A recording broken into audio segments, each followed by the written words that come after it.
Angela Yvonne, and I am the host of Vegan Pop Eats Live and Vegan Pop Eats. We are changing the perception of veganism through conversation, cuisine, and conscious living. And we have the one and only Christopher Sebastian.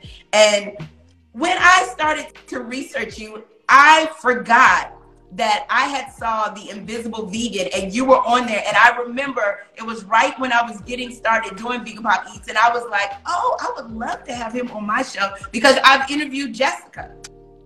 Jasmine, she is amazing. Sorry. She's she actually came here to film my portion of the documentary with me. Like, it was absolutely incredible. She is a phenomenal filmmaker.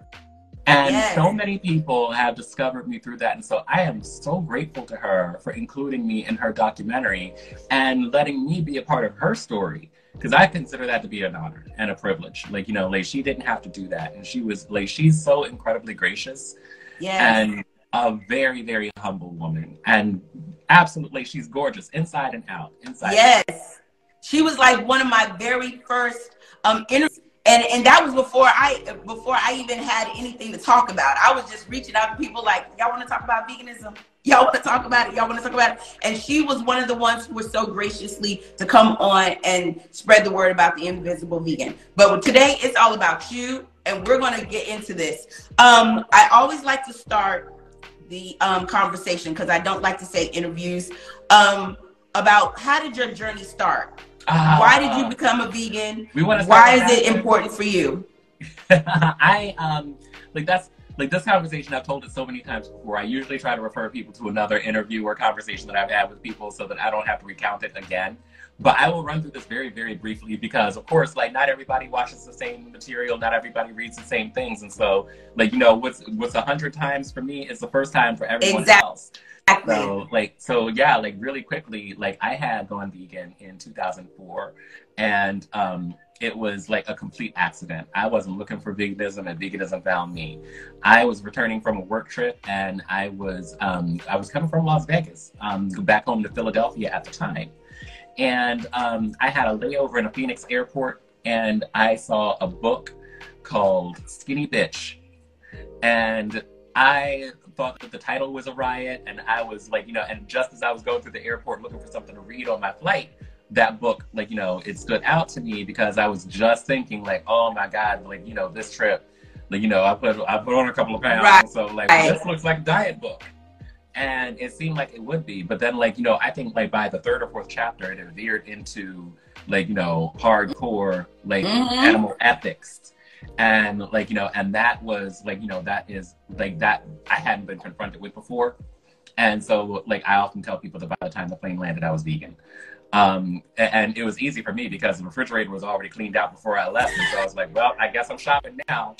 And so putting together things like ramen noodles and breakfast cereal, because that was the only things that I could think of at the time. And you don't start off knowing what to eat and how bountiful the world of food is outside of the same 3 or 4 pieces of meat and cheese and dairy and eggs that we're all used to. And it was years later before I actually had gone on to to do any type of scholarship around it, because I just simply didn't think about it. I was just being my own little private vegan all by myself and living my life. And when I discovered people like Breeze Harper and Carol Adams, and I picked up the Sexual Politics of Meat around 2013, and that absolutely shook me all over again, because I didn't know about ecofeminism and what it was and how important it was. And so her book led me to another book and another book and another book, and that's how I discovered Breeze and all of the people that I really look up to. And I learned about everything from food injustice to prison abolition to to animal exploitation along the way, because these things were foreign to me. And I like to tell people that I don't like to tell people, but I often tell people that I was embarrassed that Skinny Bitch was my introduction to veganism. I read the book. You read the book, and in retrospect, more than 10 years on, I'm looking back at that, and it's a little cringe, and it's oh, that was there's so much health shaming and fat phobia and and white femininity that's tied into that that like, you know, that I'm sort of embarrassed about it. But like, I actually got to meet Carol Adams in like 2016 at a conference. And that was our first introduction. Now we're great friends, or at least I think so. Carol, if you're watching, I hope we're friends. But, you know, like she is, again, such a gracious person. And she literally took me by the hand. She put her hand on my arm when, like, you know, when we were having that conversation. And I said, Carol, like, you know what, I love the sexual politics of meat. Like, the first book that I read on veganism was Skinny Bitch, and I'm so embarrassed about that. And she said to me, and look at where you are now. Yes. Look at who you are. Like, it doesn't matter. Like, you know, like, look at what you've done since then. It doesn't matter what your point of origin is. It just matters who you are and who you're trying to be in the moment. And that was really healing. Like, you know, that was really, like, that was a monumental moment because, like, I wasn't prepared to give myself that grace, like, you know, and like, you know, but always talking that talk to other people. And that was just, and she just like, she freed me up from a lot of stuff right there. And I'm really grateful for that. I am. And so like, so yeah, like, you know, from that moment on, I read like, The Dreaded Comparison by Marjorie Spiegel. Like, I think that like there's just like there are so many books, and if you go to my website, I actually have a resources section where people can look at, like, you know, a lot of my readings, and a lot of them are actually not directly about animal liberation or veganism. A lot of what I draw on is like political science, poli-sci, like, you know, social theory, and like, you know, and looking at like, you know, media theory, because that's the world that I live in as like a journalist, as a writer, as like, you know, as a lecturer. And so, like, you know, trying to, like, not make my world about veganism, but looking into the ways in which, like, you know, veganism and animal liberation fits into my life and how I can make these things interact with each other. And that was really important to me. And, like, you know, and I have had an amazing time since then. So when you look up Christopher Sebastian, the words that come to mind: veganism, race, queer, and speciesism. Why are those the most important words to you? And why have you made it your mission for people to really take a grasp to speciesism? Because that's, you know, I'm not an English major. I'm a communication major, but I'm not an English major. And last night when I was looking up the word, it was like a light bulb, because you can use that word for so many things. Absolutely. And I was shocked, because I was just like, you know, I can see where speciesism and racism is like the exact same thing, except removing the players. Am I viewing that wrong? I don't think that you're viewing it wrong. Like, I think that, like, you know, when you look at it, like, it's really about the psychology of oppression. And, like, you know, and what drives people, like how we create these in groups and out groups, and like, you know, how those boundaries are like erected. And, like, you know, the more strict the boundary, like, you know, and I've read, like, Joseph Dodds is like a psychotherapist, and he's written extensively about these things. Like, you know, he said, like, the more strict the boundary is that we draw between in groups and out groups, the more violently that boundary has to be enforced. And so when we look at, like, you know, the boundaries that we've drawn between male and female, which are very binary constructions, like between black and white, and, like, you know, and all of the, like, people of color that exist on the spectrum, and the boundary that we have, like, that we've erected between species, it, like, you know, so much of that informs our relationships with one another, living in a white supremacist or white dominated construction. Right. Because, like, you know, when we're talking about who has access to who is truly human, like, you know, that's been dominated by primarily white men in the Western world throughout most of modern history. And access to what is considered, like, inherently human has informed how I think about animals in many ways. And looking for solidarity with, like, those who have less in this hierarchy that we're living in, and considering how violently that, like, the racial boundary has been enforced between, like, you know, between different races, and all, like, predicated on white supremacy. And so, yeah, like, when you talk about these things, I think that they're deeply related, because, like, Black people throughout modern history have been animalized. Yeah. And, like, you know, and it's like, and it's a silly designation to begin with, because once again, biologically, we're all animals. Yeah. And so for like, you know, for like, and I look at the Enlightenment period as a moment in, like, you know, in history where this really took off, when like for like white humans to actually, like, you know, to separate and like segregate themselves off from the rest of the animal kingdom and consider themselves separate from and in many ways superior to the rest of the animals that we share this planet with. Like, you know, that for me, like, you know, that goes hand in hand with, like, you know, how we think about race, and like, you know, and how, like, you know, and how my rejection of like animal violence is like an extension of, like, you know, how I want us to treat each other. And so it's just for me modeling the type of behavior that I would like to see out in the world and encouraging other people to do the same. And then you throw veganism in it. And veganism, the discussion around that has always been, it's been predominantly a white person's type of lifestyle. Like, even, I remember when I started crossing over, people were just like, ma'am. But being healthy and living good should not have a color to it. Right. And with the, and another thing that always separates us as in deciding if we're going to be healthy or not is that we're deciding the cost. And it's being, you know, saying that, oh, you know, if I'm rich and I'm this and I'm this, I deserve to eat good, or I deserve to have those things. And it's evident that, you know, society thinks that, because if you look at some of our neighborhoods and with the way that they are strategically and intentionally placed things that are not good for us. What are your thoughts about that? Oh boy, I have a lot of thoughts. I'm trying to backtrack to make sure that I can cover everything. Like, in my head. The first thing that I want to, like, you know, like, I want to be clear about for people that are joining and people that are listening to our conversation is that for me, veganism is so much more than a diet.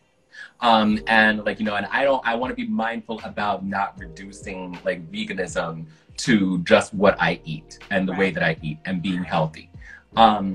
Because like, you know, looking at the ideological roots of veganism, it is part of a much larger political movement. And like, you know, and I understand that like it is like mostly dietary for a lot of people out there, because not everyone defines veganism the same way.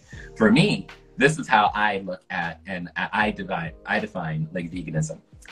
Now that said, like, you know, like talking about the dietary aspect, which is the primary way that most of us interact with animals every day, dead, chopped up into little pieces and on a plate. Like, you know, like looking at diet, like, you know, that's so important because veganism cannot be like, you know, like divorced from, it's intrinsically linked to like food culture, food insecurity, and like, you know, and access to food. And yeah, like the way that we have like geographically, culturally, and socially been like separated off, like, you know, like throughout the United States and indeed throughout the world, like, you know, has a direct impact on how we view other animals and how we view our food choices. And like the fact that like so many people like look at like, you know, a plant-based lifestyle as something that's inaccessible to them and something that is mostly accessible to white people, like is a reflection of the choices that the movement has made throughout the past 30, 40, 50 years. In order to, like, you know, to preserve, again, like white dominance. And like, you know, the way that like we look at meat in particular, like, you know, and value it, that like, you know, that hyper-valorization of meat and meat products and dairy products is something that is a sign of our status, or like, you know, a sign of like who we are as people, or what type of social currency we hold. That's delivered to us, a lot of it through white culture as well. And likewise, like, you know, the inaccessibility of veganism, like, is presented to us through a very racialized lens too, because like when people do think of quote vegan food, they're not thinking about the produce that like, you know, that exists in most grocery stores. They're thinking about luxury products like, you know, meat replacements or alt protein as it's often called, or like, you know, non-dairy cheeses, or things that cost a lot of money. And like, so these are not like, you know, they may have nothing to do. Oftentimes they have nothing to do with like, you know, our culturally relevant and culturally important foods. And so we view it as something that is foreign to us, that we don't have access to, and that we largely have no interest in. And that's really disappointing to me, because like when you look at the history of like social justice and like civil rights in the United States in particular, which both of us are from, just again, trying to be mindful of everybody who's watching and who may join us later on. Like, you know, when we look at that, like there is so much tied into like, you know, into like our relationship with other animals. Right. Like, for example, like I look at, like I recently just done a TEDx talk in Vienna where I was talking about these things. Like, you know, Cicely Tyson, she had said in what became her last interview before she died at 96, that like, you know, when Dr. Martin Luther King was assassinated, when she saw that, she was so shocked that she became a vegetarian. Like Dick Gregory actually talked about, like, you know, from his, like, you know, like veganism springing from his spirituality and saying that like thou shalt not kill. He applies that to everyone, irrespective of species. Angela Davis has talked about this. I was named after her. Miss Angela Yvonne. Yes.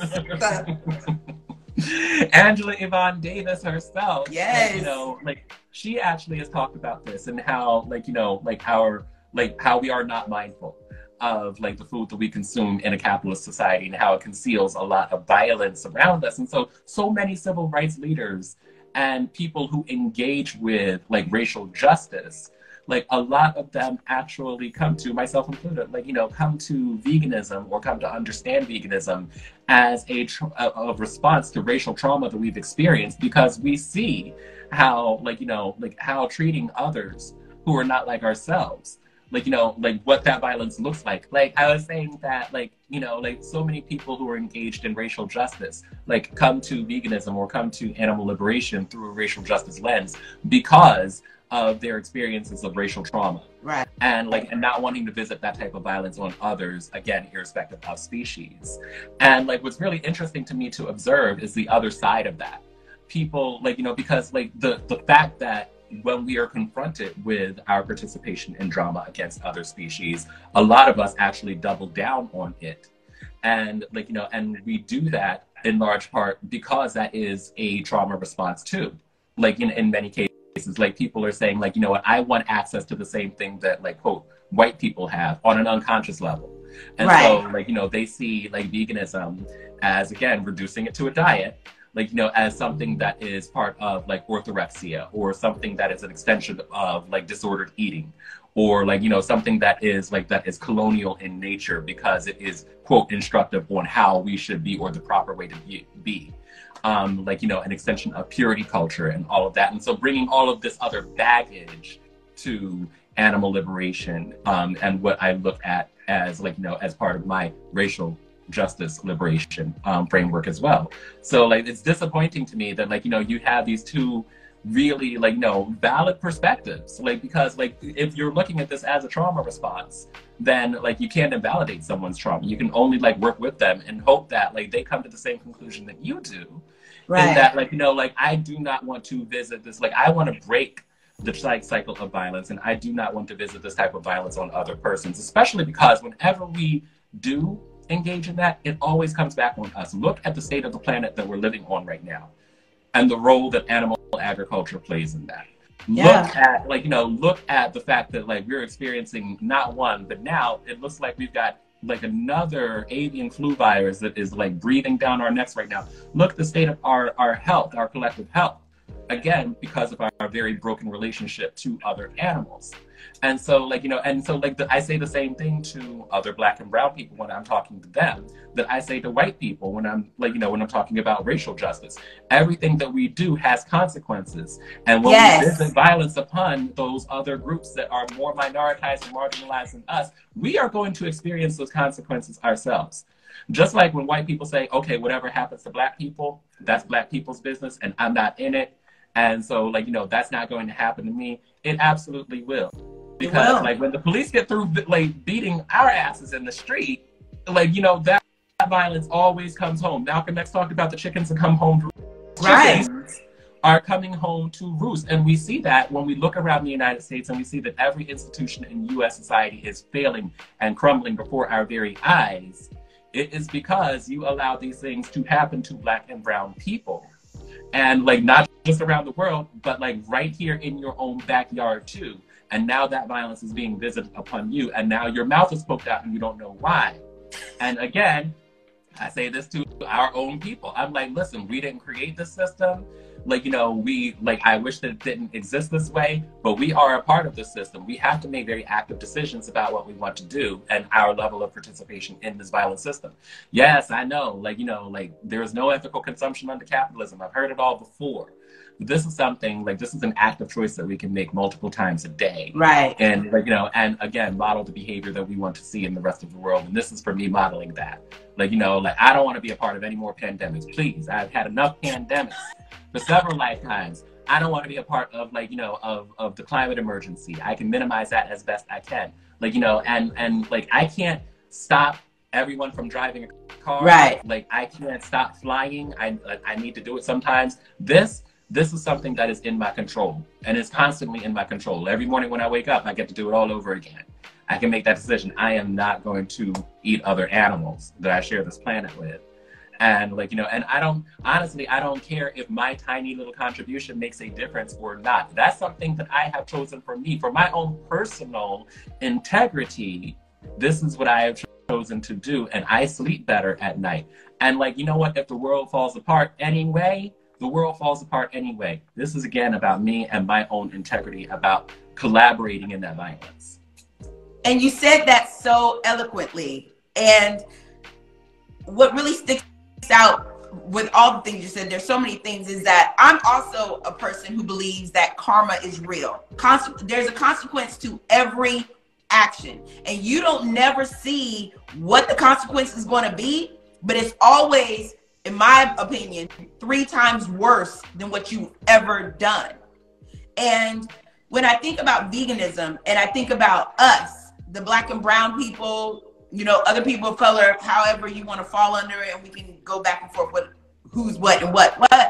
I feel that they give us the most aggressive, I don't want to do it. I don't need to do it. And I'm just like, you know, our ancestors was not eating meat like that.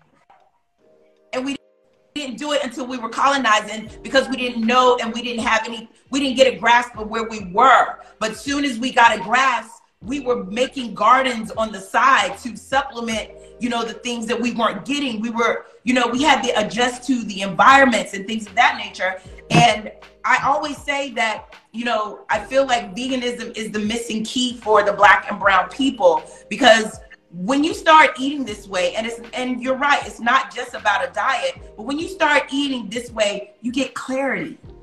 And when you get clarity, you're able to operate at your highest frequency. Being forced to interrogate so frequently, like very early on, what I'm eating and, like, you know, where my food is coming from, that absolutely gave me clarity. And it gave me, like, you know, it gave me the courage of conviction to actually question other things. And so I'm like, you know, you can't unsee that. And that's why I say that, like, you know, like that level of clarity, like, you know, and that level of, like, you know, of doing that self-work, if you will. Like, you know, that really, that's why, like, you know, like, I can't divorce this from, like, you know, from things like prison abolition, from food injustice and food insecurity, from, like, you know, from queerness, like, you know, and the struggles against white supremacy, because, like, you know, like, that interrogation leads you down an absolute rabbit hole. I don't know, can we say rabbit hole? Maybe, I think that's a phrase that's allowed, like, for vegans, but it does. It leads you down a little rabbit hole where, like, you know, you do realize that all of these things are interconnected. And Audre Lorde said herself that there's no such thing as a single issue struggle, because we don't live single issue lives. And, like, you know, I find that to be true. And so once again, we're looking at how Black feminism, like, you know, informs my veganism, and why so much of the, like, you know, the readings that I do and the liberation work that, like, that I like to be involved in, like, you know, centered on things outside of the vegan movement. Plus, my experiences of the vegan movement itself have not been, like, you know, like, stellar. And we could talk about that, like, you know, but what you say, Christopher? I think that, like, you know, in my experiences, I can't speak for anyone else, but, like, you know, and every Black person, like Breeze especially, if she ever watches this, she'll just roll her eyes. I'm interviewing her, I think, in March. What's that? I'm interviewing her, I think, in March. Absolutely, that will be outstanding. But yeah, like so many Black people are like, oh, you're just finding out what we knew the whole time. And it's like, you know, like this is like, there is a lot of resistance to the understanding that like that a lot of the way that we live is informed by white supremacy and white domination. And like the vegan movement, or at least the mainstream movement, really has not, in my opinion, reconciled that. And what do I mean by that? Like, you know, like we are like the fact that like our food system is historically predicated on like the British agricultural revolution, if you will. And like, you know, and that revolutionized the way that like we farm animals. And that comes out of like, you know, out of Western Europe. The fact that the Industrial Revolution has given us this globalized system of industrialized animal agriculture. So again, from the 1700s to the 1800s to like, you know, to the 20th century, like, you know, like this is like, this is what we're looking at. Like, you know, like step by step, like, you know, we've been guided by the invisible hand of white supremacy, which shouldn't be all of that invisible, because when you look at like history, like it's been there the entire way. And like when I'm talking to like, you know, from a historical perspective, like Black and brown people, and especially Black people in the United States, like this is something that I love bringing up in the classroom. Like, you know, like our relationship to food and to certain types of animals has been informed by white supremacy in ways that we don't even think about. Our relationship to fried chicken, for example, where that's thought of as a traditionally Black food, right?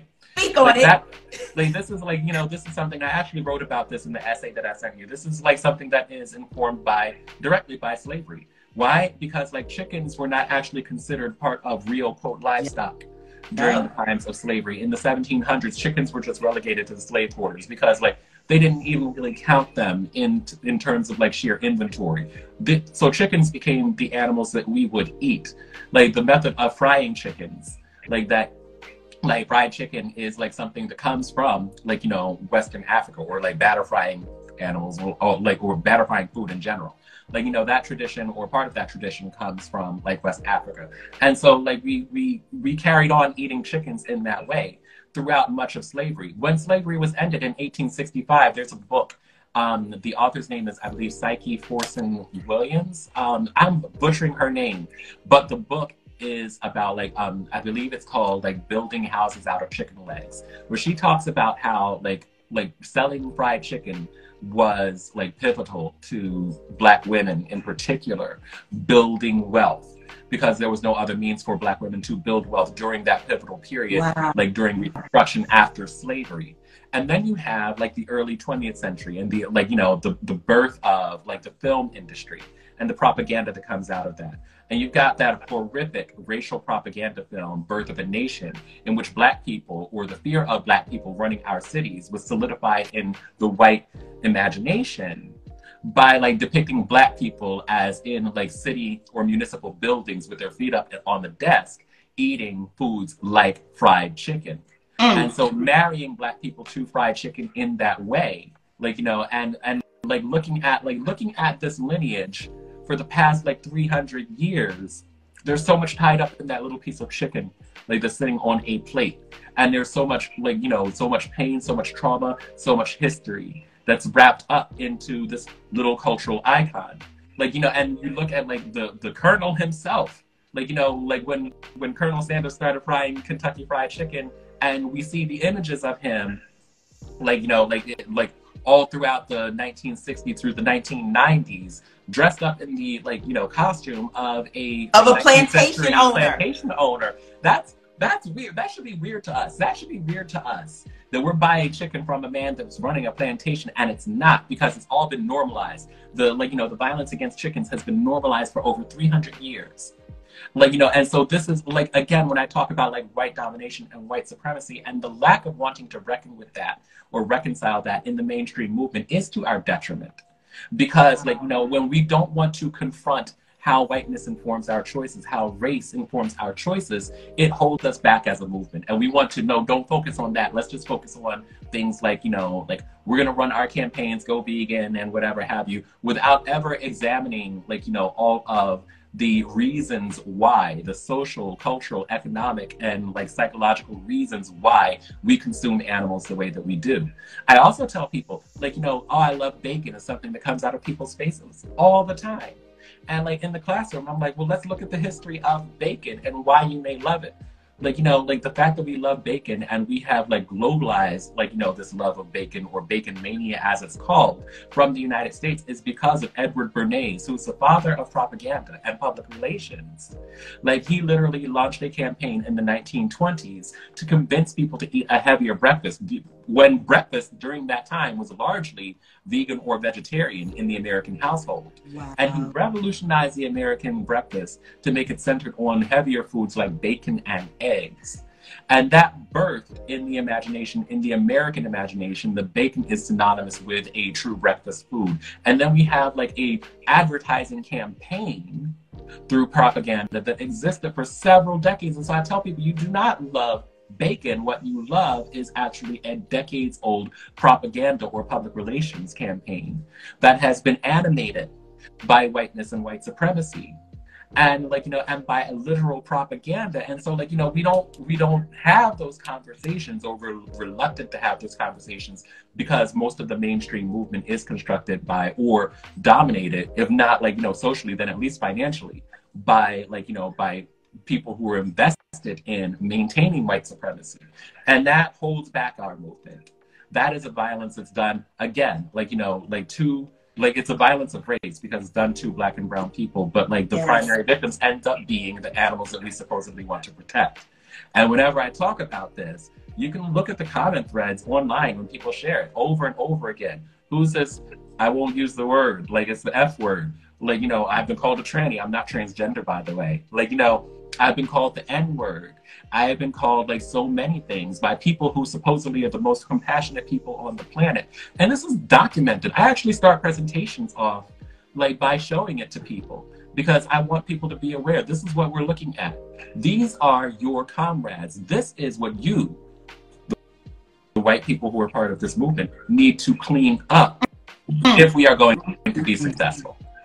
And unless and until we do, we will not be successful. You will not liberate animals, because animal liberation is unfortunately handcuffed to Black liberation, to queer liberation, to women's liberation. And like when we don't want to reconcile these things, when we want to like hide these things, like Carol Adams talks about the absent referent. Like that's the absent referent in this situation. Like, you know, and like as long as we want to continue to make whiteness absent, that is going to be like, you know, that's going to be our downfall. And likewise, I end up having the same conversation when I'm talking to like Black and brown people. I'm like, oh, you want to remove animal liberation is that's silly. That is a white concern to you. That's something that is completely unrelated to Black liberation. That's not true. Let's look at the facts. But you know what, Christopher? We are not going to live on a, like, we will not have Black liberation on a dead planet. We will not. But you know what, Christopher? What I have come to the awareness is that people don't want to know the truth. No. And the reason why people don't want to know the truth is because you become responsible for what you know. So you would rather walk in the dark than be responsible, because then you have to deal with the guilt of what you did up until this point. And to knowingly know that you did not want to do better, I think that plays on people's psyche. And that's why there's so much pushback when it's coming to delivering us from where we are. Like, everyone is so comfortable and everyone is so excited because, yeah, we get to live here, or yeah, we get to do this.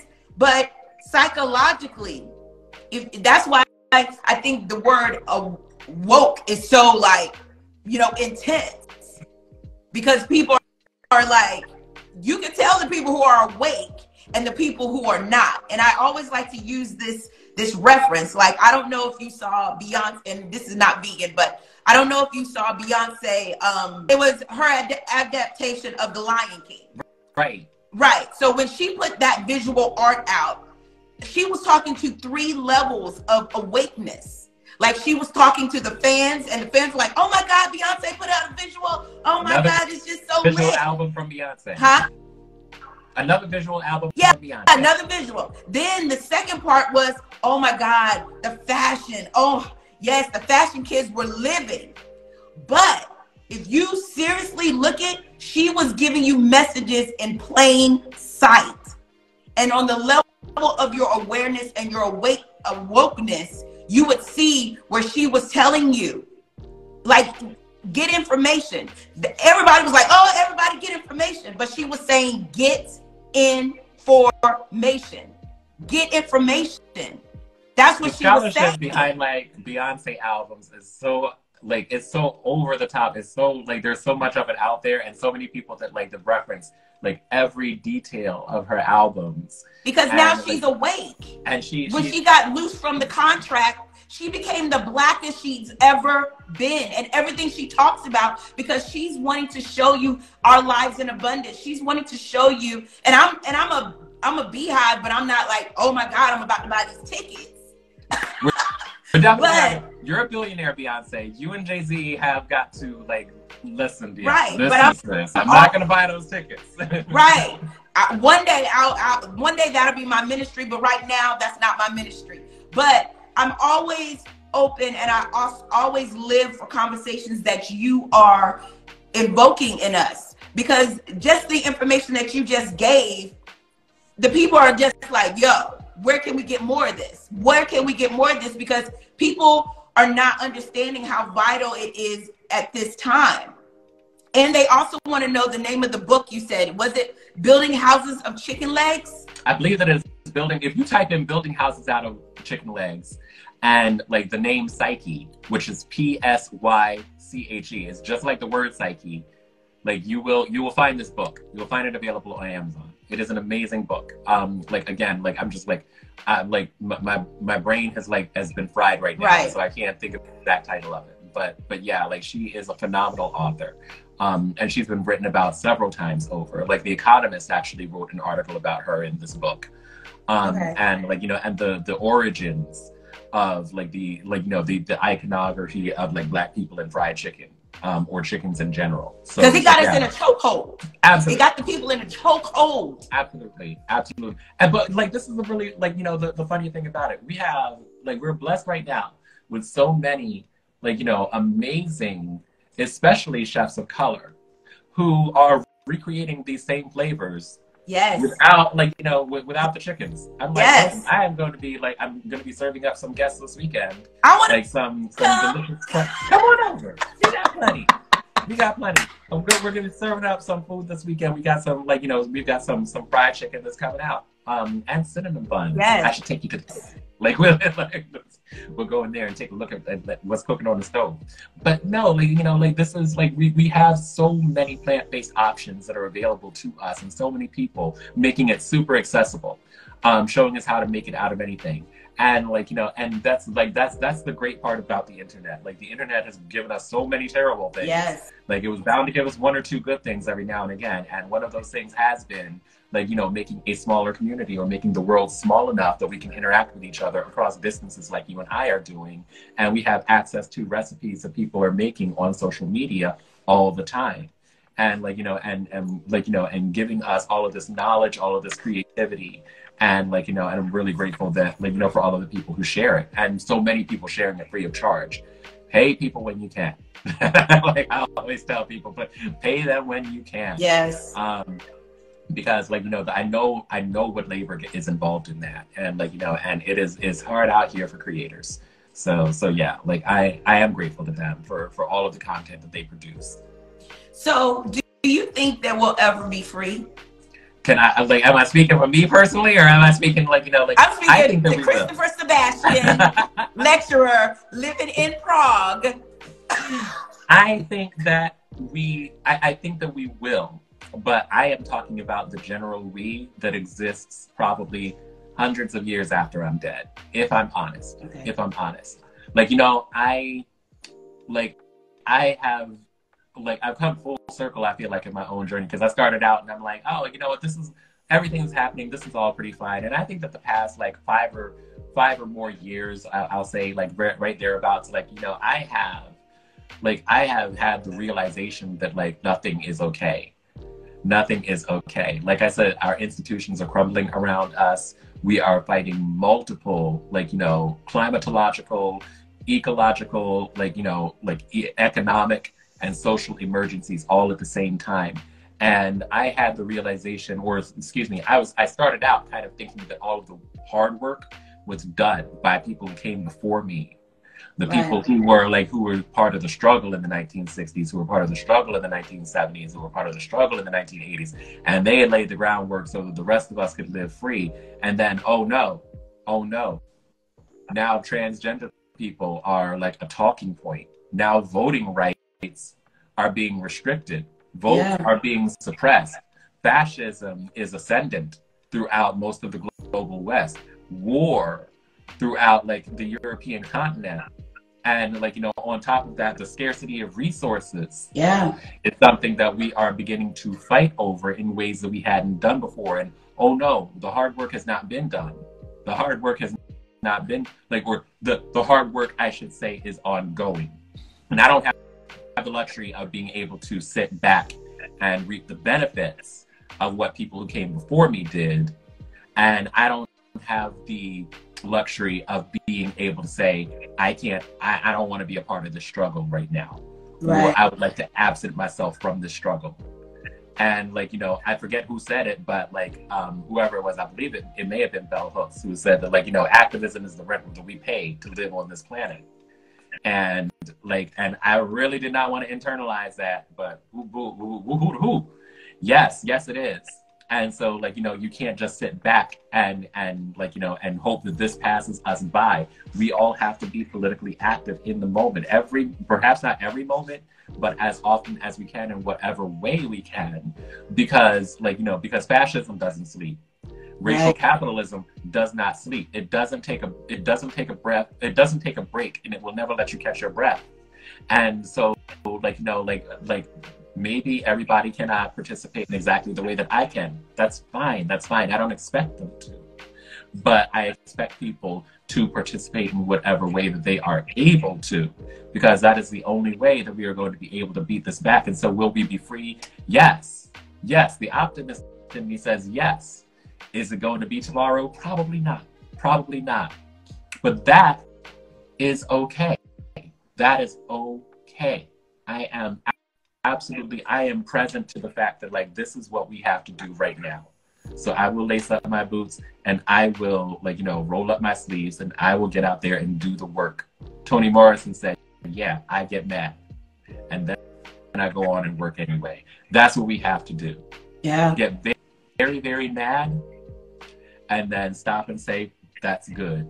We will use this righteous anger to go out and fight the fights for everyone who does not experience the same level of privilege that we do, for everyone out there who is more minoritized or marginalized than we are in the moment. And we stand with them shoulder to shoulder in solidarity, regardless of what their species is, regardless of what your gender expression is, regardless of what race you are, regardless of your level of ability or disability. We have to stand in solidarity with those who have less than us in order to fight the forces, again, of racial capitalism and fascism, which are basically the same thing, because that is the only way that we are going to win. And, like, you know, I have said before that, like, hope is a high-risk activity. Yeah.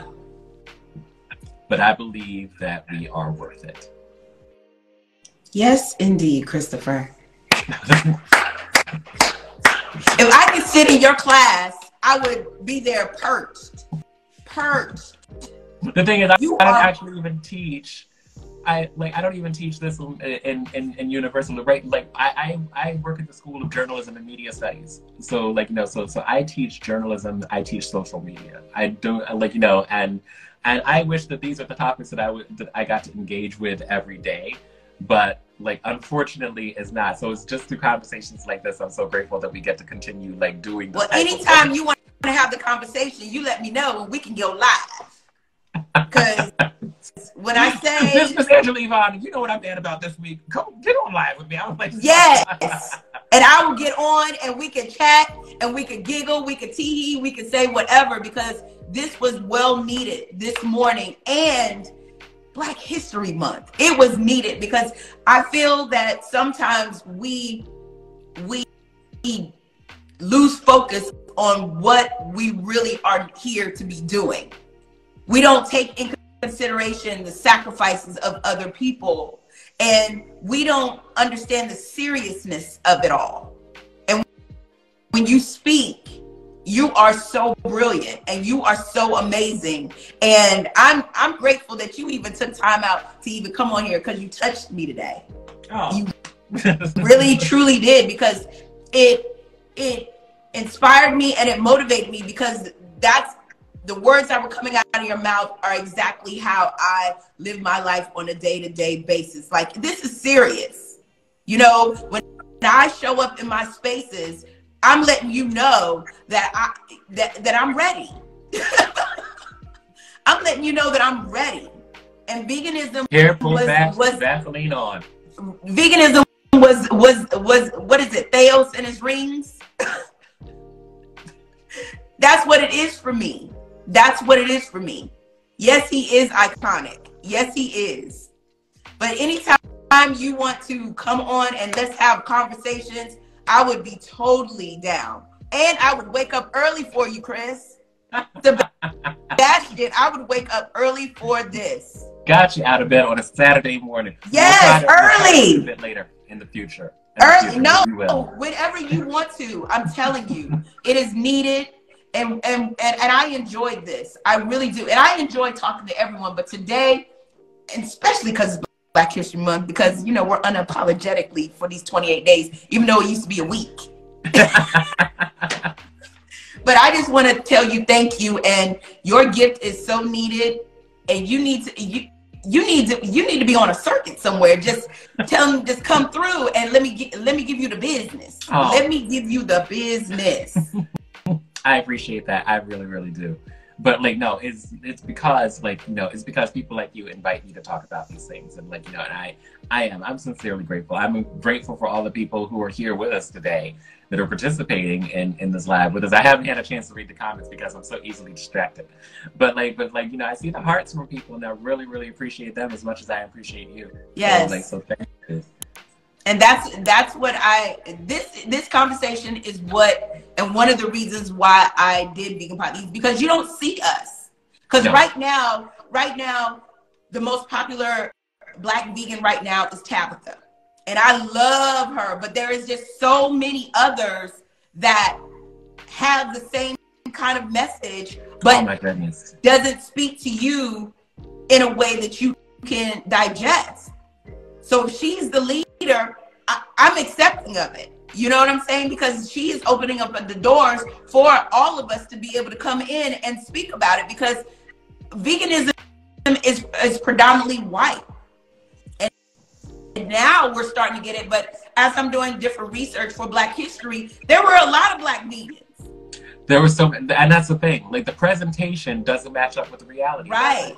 Like, the presentation of this as like something that has been, like, you know, historically and is currently something that is primarily white has been absolutely, like, that's so, like, it's mind-boggling. And then you look back at the reality of it, and I'm like, you know, and now that I see the prevalence of Black people who are vegan, who are like eating a plant-based diet, who are, like, you know, following a different lifestyle that is, like, shall we say, non-conforming to, like, you know, to the expectations of like a white supremacist society. Now I can't unsee it. Yeah. Like, you know, like, and like now that, like, I think that it was in the Washington Post that I read it in 2020, like, you know, Black people are like more than twice as likely to be vegan in the United States than white people. And I'm like, word? Is that so? And then, like, you know, when I switched up and started, like, you know, I said, I'm going to be proactive in my own social media circles. And now I see so many Black and brown faces in my news feed or in my, like, you know, in my social media feed who are preparing plant-based foods, who are talking about, like, you know, the relationships between like white supremacy and animal violence and animal exploitation. And I'm like, this is, like, you know, this feels good for me. This feels safe for me.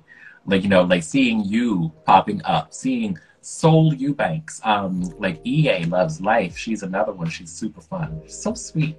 Like, you know, like looking at like Vigilante Vegan, like these are the accounts on Instagram that, like, you know, that show up most frequently for me. And I'm like, this, being able to see myself reflected is, yes. So it's very, very healing for me. It's so healing for me. And I'm so grateful to all of these other people who are giving out this message. And again, it's Black History Month. It's Black History. I'm throwing this is my imaginary confetti. I'm throwing confetti. Like it's Black History Month, y'all. And so yeah, like so being able to be unapologetic and like, you know, in celebrating our Blackness, like for these 28 days, I'll absolutely take it. I'll absolutely take it. Y'all are gonna be so sick of me. Y'all are gonna be sick of me. Sick of me. Sick of me. Well, Christopher, I won't hold you any longer. I thank you so much. Thank you. And if you have any books that you would recommend for me to get a little bit more knowledge of the things that you have spoke about, because like I told you, you just gave me a new word, and I think I'm gonna rock it out for a while. But let me see here. Or you can just, if you want, you can just send it to me, DM it to me. No, I'm gonna tell everybody there is a book that I just ordered and I can't wait to get it. I'm writing it down. I'm finding it right now.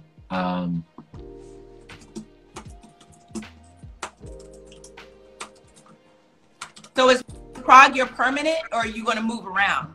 Semi-permanent. Like, you know, like I still come back to the States. Like I'm a back and forth type of person. Like I'm around the way girl. So like yeah, no, but yeah, like traveling back and forth to the US is what I commonly do. And again, like it's just because like my like the university schedule and my work schedule, like they marry up in such a way that this is something that's doable for me. Wow. And like, you know, and it's something that like, you know, that I enjoy. It's hard for me to leave behind everyone altogether and say that I'm not coming back.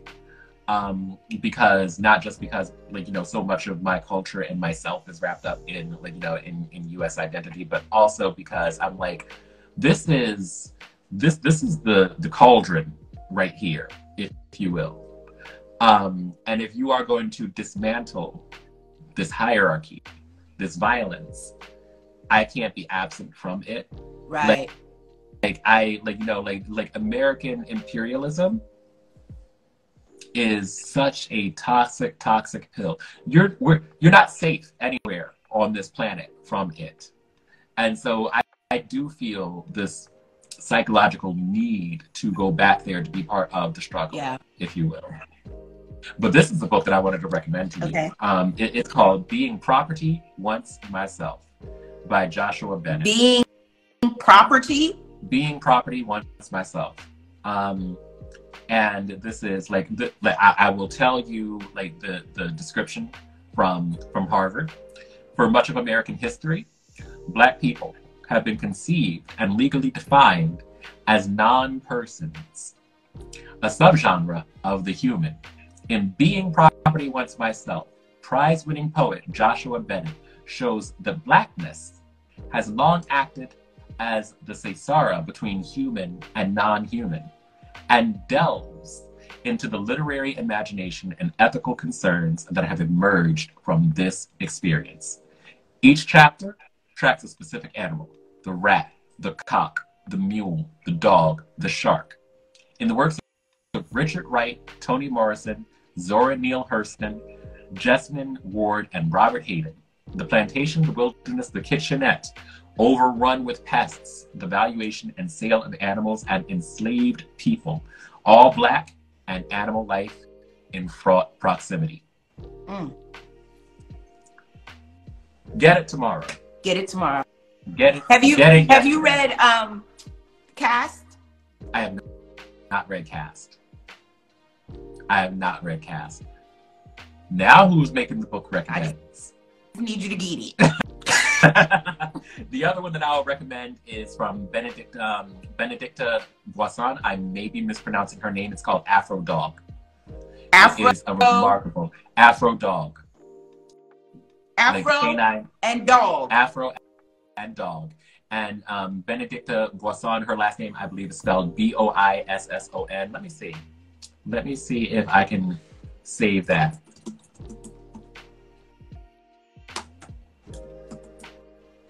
Boisseron. Boisseron. B like boy, Oisseron. So French surname. And the book is Afro Dog, Blackness and the Animal Question. Those are the books that I will recommend. And I'll leave everyone with those. Oh my God. Yeah.